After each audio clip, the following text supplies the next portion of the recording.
नमस्कार, आपके साथ हूं मैं राजीव शर्मा। आंकड़े हमारे, फैसला आपका लेकर हाजिर हैं। हम शुरुआत कर लेते हैं उन खबरों से जो आसपास के इलाके में, आसपास देश दुनिया में काफी ज्यादा लोगों की जुबान पर हैं। और सबसे पहले बात बांग्लादेश की करते हैं, जहां पर सरकार ने सरकारी नौकरियों में आरक्षण की सीमा को घटा दिया है।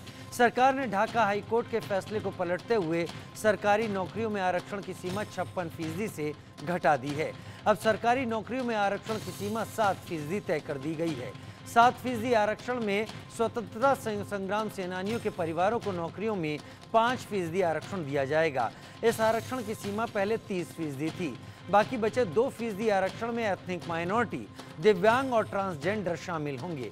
बांग्लादेश के सुप्रीम कोर्ट ने कहा कि 93% नौकरियां मेरिट के आधार पर मिलेंगी।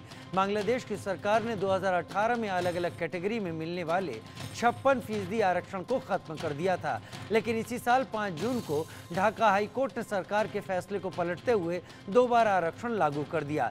इस आरक्षण के खिलाफ भी बांग्लादेश में युवा सड़कों पर उतर आए और करीब 6 दिन चली हिंसा में कम से कम 115 लोगों की मौत हो गई। इस हिंसा में 2500 से ज्यादा लोग घायल भी हुए हैं।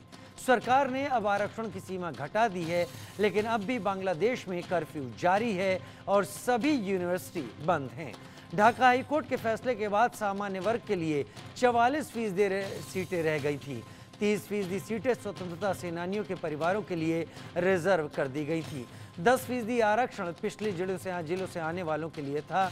महिलाओं के लिए 10% आरक्षण लागू किया गया, जबकि 5% आरक्षण धार्मिक अल्पसंख्यकों के लिए और 1% आरक्षण दिव्यांगों के लिए लागू किया गया था। और अब बढ़ते हैं दूसरी खबर।